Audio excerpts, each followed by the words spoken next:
Two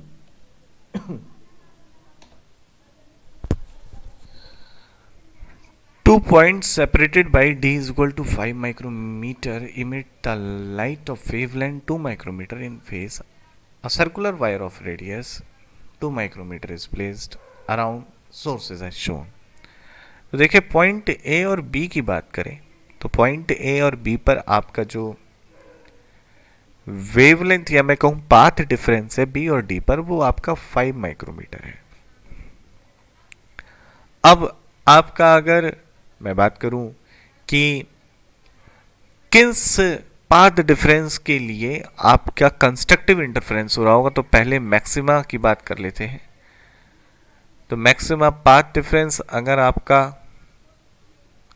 N lambda 2 हो यानी कि 2 माइक्रोमीटर या फिर आपका 4 माइक्रोमीटर या फिर आपका 6 माइक्रोमीटर हो तब आपका हो रहा होगा पाथ डिफरेंस जब इतना है, या फिर आपका जीरो पाथ डिफरेंस हो तो आपका ऐसा हो रहा होगा।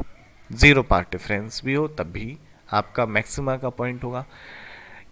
लेकिन अगर आपका path difference n lambda by 2 और एन आपका पहला एन और लैम्डा की वैल्यू 2/2 सो दैट इज, और एन आपका एक ऑड मल्टीपल है हमें पता है तो ये 1 3 5, तो जहां पर इतनी पाथ डिफरेंस हो वहां पर आपका क्या हो रहा होगा, मिनिमा मिल रहा होगा, डिस्ट्रक्टिव इंटरफेरेंस होगा।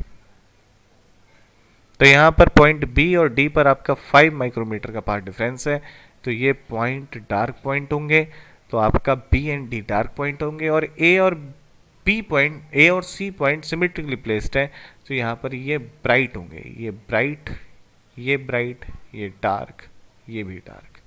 तो ऑप्शन देख लेते हैं। Points A and B are dark, no. B and D को देखते हैं। Point B and D are dark, yes. A and C are bright, yes.